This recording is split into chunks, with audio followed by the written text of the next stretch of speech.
Throughout the Mediterranean region, ancient sites are being discovered, rediscovered, and ultimately excavated that point to the accuracy of the Bible. New discoveries are made every day. That's why I do what I do. I get to drive through biblical history at locations like this that are still being unearthed, and there's so much left to discover. So let's get back in the car and drive 10 miles or so down the road, and I'll show you what I mean.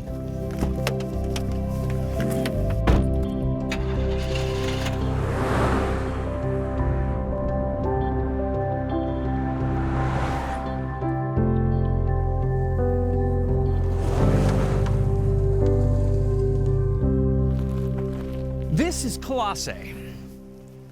Well, actually, it's up that hill right there, or in the hill, or under my feet. It's all around here. You see, Colossae has never been excavated, so it makes it a little hard to visualize. Ancient Colossae was rediscovered here in 1836, but was never excavated. Surveys and some random discoveries here have yielded around 30 inscriptions, over 150 coins, and the identification of a few structures. But the money, the politics, and, well, the archaeologists have yet to come together for an actual dig. This entire expansive area of dirt is Colossae, where Paul sent his New Testament letter known as Colossians, sometime between 58 and 62 AD.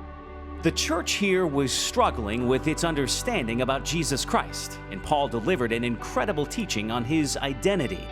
In one verse, Paul said, "He is the image of the invisible God, the firstborn over all creation. For by him all things were created, things in heaven and on earth, visible and invisible, whether thrones or powers or rulers or authorities. All things were created by him and for him." Colossians 1:15 and 16. Paul then went on with an ethics lesson of sorts, and a warning against mixing pieces of other religions, other worldviews, with Christianity. This is one of my favorite verses. "See to it that no one takes you captive through hollow and deceitful philosophy, which depends on human tradition and the basic principles of this world, rather than on Christ." Colossians 2:8. Although Colossae was the smallest of the three ancient cities in the Lycus Valley, Paul probably sent his letter to the church here because of his personal relationships with Epaphras and Philemon. Scripture tells us that Epaphras was the first Christian to preach the gospel in Colossae, and Philemon hosted a house church here. There's a really short book in the New Testament called Philemon. It's actually a letter from Paul and Timothy to their friend Philemon, who lived here at Colossae.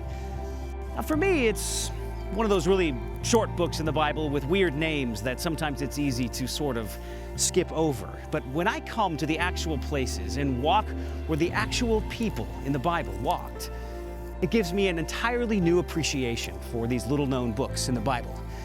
And now that you know a little bit more about the historical and geographical context for Philemon, you should read that letter for yourself. It's only about 500 words.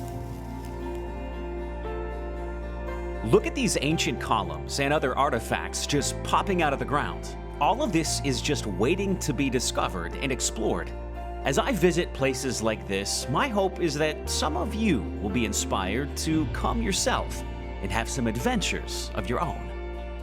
Who knows what lurks right beneath us? Colossae is just one example of many locations throughout the Mediterranean region that have yet to be explored.